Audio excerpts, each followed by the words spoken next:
जय हो श्री कृष्ण भगवान की। हमें भगवान श्री कृष्ण जी का हमेशा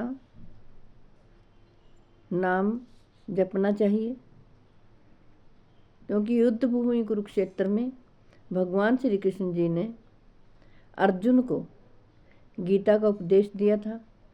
जो भगवत गीता जी का उपदेश दिया था वह संस्कृत में दिया था। मैं आपकी सुविधा के लिए हिंदी में उसका अनुवाद करके बताती हूँ। ये 18वां अध्याय है। 18वें अध्याय के 30वें श्लोक में भगवान श्री कृष्ण जी अर्जुन को कहते हैं, हे पार्थ, जो बुद्धि प्रवृत्ति मार्ग और निवृत्ति मार्ग को, कर्तव्य और अकर्तव्य को, भय और अभय को तथा बंधन और मोक्ष का यथार्थ जानती है, वह बुद्धि सात्विकी है। हे पार्थ, मनुष्य जिस बुद्धि के द्वारा धर्म और अधर्म को तथा कर्तव्य और अकर्तव्य को भी यथार्थ नहीं जानता, वह बुद्धि राजसी है। हे अर्जुन, जो तमोगुण से घिरी हुई बुद्धि अधर्म को भी यह धर्म है ऐसा मान लेती है तथा इसी प्रकार अन्य संपूर्ण पदार्थों को भी विपरीत मान लेती है, वह बुद्धि तामसी है। हे पार्थ, जिस अभिचारिणी धारण शक्ति से मनुष्य ध्यान योग के द्वारा मन, प्राण और इंद्रियों की क्रियाओं को धारण करता है, वह धृति सात्विकी है। परंतु हे पृथा पुत्र अर्जुन, फल की इच्छा वाला मनुष्य जिस धारण शक्ति के द्वारा अत्यंत आसक्ति से धर्म, अर्थ और कामों को धारण करता है, वह धारण शक्ति राजसी है। हे पार्थ, दुष्ट बुद्धि वाला मनुष्य जिस धारण शक्ति के द्वारा निद्रा, भय, चिंता और दुख को तथा उन्मत्ता को भी नहीं छोड़ता अर्थात धारण किए रहता है, वह धारण शक्ति तामसी है। श्री कृष्ण भगवान कहते हैं कि हे भरतश्रेष्ठ, अब 3 प्रकार के सुख को भी तुम मुझसे सुन। जिस सुख में साधक मनुष्य भजन, ध्यान और सेवा आदि के अभ्यास से रमण करता है और जिससे दुखों के अंत को प्राप्त हो जाता है, जो ऐसा सुख है वह आरंभ काल में यद्यपि विष के तुल्य प्रतीत होता है, परंतु परिणाम में अमृत के तुल्य है। इसलिए वह परमात्म विषयक बुद्धि के प्रसाद से उत्पन्न होने वाला सुख सात्विक कहा गया है। जो सुख विषय और इंद्रियों के संयोग से होता है वह पहले भोग काल में अमृत के तुल्य प्रतीत होता है, फिर भी परिणाम में विष के तुल्य है, इसलिए वह सुख राजस कहा गया है। जो सुख भोग काल में तथा परिणाम में भी आत्मा को मोहित करने वाला है, वह निद्रा, आलस्य और प्रमाद से उत्पन्न सुख तामस कहा गया है। श्री कृष्ण भगवान कहते हैं, पृथ्वी में, आकाश में अथवा देवताओं में तथा इनके सिवा और कहीं भी ऐसा कोई भी सत्व नहीं है जो प्रकृति से उत्पन्न इन तीनों गुणों से रहित हो। हे परंतप, ब्राह्मण, क्षत्रिय और वैश्यों के तथा शूद्रों के कर्म स्वभाव से उत्पन्न गुणों द्वारा विभक्त किए गए हैं। अंतःकरण का निग्रह करना, इंद्रियों का दमन करना, धर्म पालन के लिए कष्ट सहन करना, बाहर भीतर से शुद्ध रहना, दूसरों के अपराधों को क्षमा करना, मन, इंद्रिय और शरीर को सरल रखना, वेद शास्त्र, ईश्वर और परलोक आदि में श्रद्धा रखना, वेद शास्त्रों का अध्ययन अध्यापन करना और परमात्मा के तत्व का अनुभव करना, ये सब के सभी ब्राह्मण के स्वाभाविक कर्म हैं। मनुष्य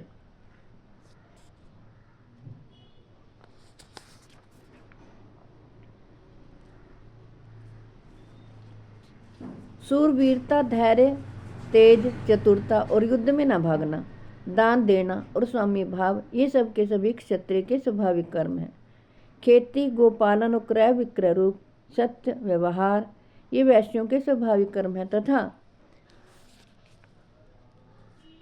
सब वर्णों की सेवा करना शूद्र का भी स्वाभाविक कर्म है। अपने अपने स्वाभाविक कर्मों में तत्परता से लगा हुआ मनुष्य भगवत प्राप्ति रूप परम सिद्धि को प्राप्त होता है। अपने स्वाभाविक कर्म में लगा हुआ मनुष्य जिस प्रकार से कर्म करके परम सिद्धि को प्राप्त होता है, उस विधि को तुम मुझसे सुन। जिस परमेश्वर से संपूर्ण प्राणियों की उत्पत्ति हुई है और जिससे यह समस्त जगत व्यापक है, उस परमेश्वर की अपने स्वाभाविक कर्मों द्वारा पूजा करके मनुष्य परम सिद्धि को प्राप्त हो जाता है।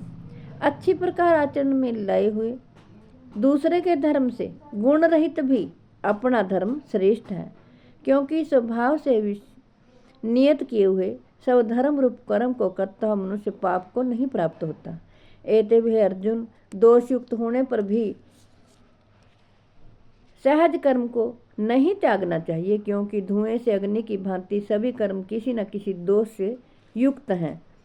सर्वत्र आसक्ति रहित बुद्धिमान, स्पृहा रहित और जीते हुए अंतःकरण वाला पुरुष सांख्य योग के द्वारा उस परम नैष्कर्म सिद्धि को प्राप्त होता है जो कि ज्ञान योग की परानिष्ठा है, तथा नैष्कर्म सिद्धि को जिस प्रकार से प्राप्त होकर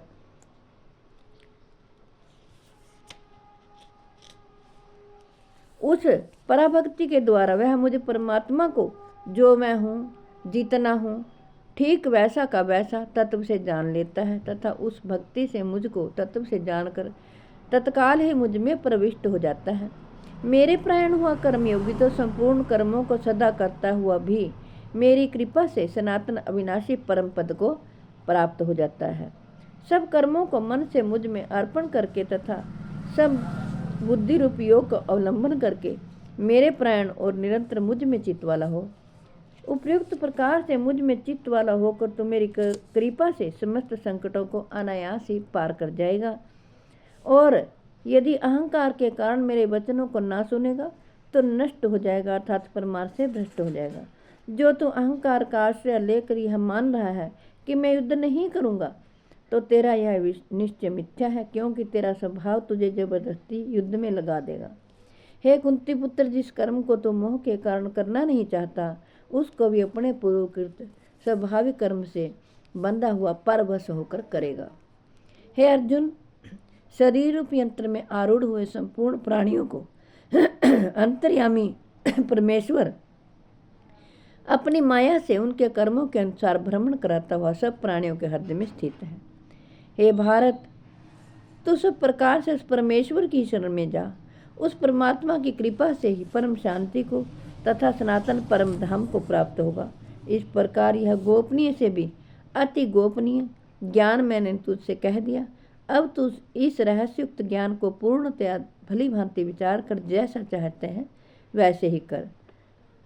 संपूर्ण गोपनीयों से भी अति गोपनीय मेरे परम रहस्युक्त वचन को तू फिर भी सुन।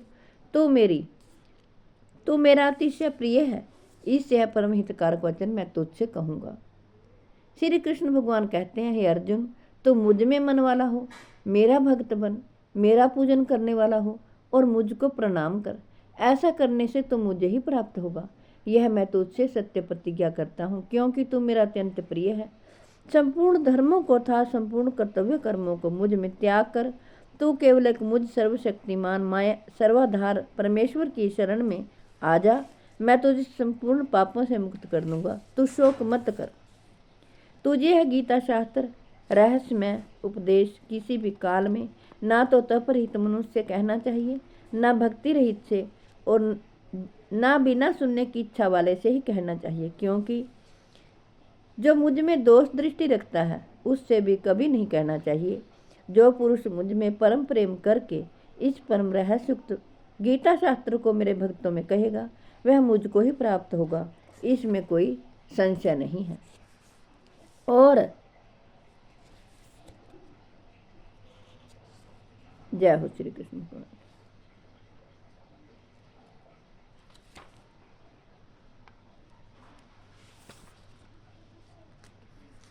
जय हो श्री कृष्ण भगवान।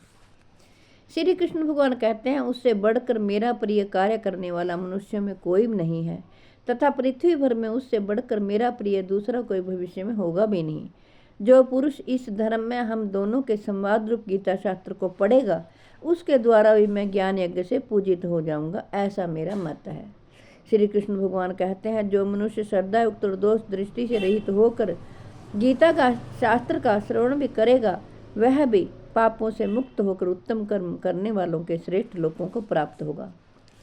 श्री कृष्ण भगवान कहते हैं, हे पार्थ, क्या इस गीता शास्त्र को तूने एकाग्र से श्रवण किया? और हे धनंजय, क्या तेरा अज्ञान जनित मोह नष्ट हो गया? अर्जुन बोले, हे अच्युत, आपकी कृपा से मेरा मोह नष्ट हो गया और मैंने समृद्धि प्राप्त कर ली है। अब मैं संशय रहित होकर स्थित हूँ, अतः आपकी आज्ञा का पालन करूँगा।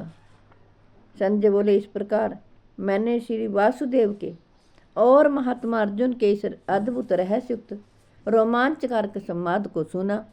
श्री व्यास जी की कृपा से दिव्य दृष्टि पाकर मैंने इस परम गोपनीय योग को अर्जुन के प्रति कहते हुए स्वयं योगेश्वर भगवान श्री कृष्ण से प्रत्यक्ष सुना है। हे राजन, भगवान श्री कृष्ण और अर्जुन के इस रहस्युक्त कल्याणकारक और अद्भुत संवाद को पुनः पुनः सिमरण करके मैं बार बार हर्षित हो रहा हूँ। हे राजन, श्री हरि के उस अत्यंत विलक्षण रूप को भी पुनः पुनः सिमरण करके मेरे चित्त में महान आश्चर्य होता है और मैं बार बार हर्षित हो रहा हूँ। हे राजन, जहाँ योगेश्वर भगवान श्री कृष्ण है और जहाँ गांडीव धनुषधारी अर्जुन है, वहीं पर श्री विजय विभूति और अचल नीति है, ऐसा मेरा मत है। जय हो श्री कृष्ण भगवान।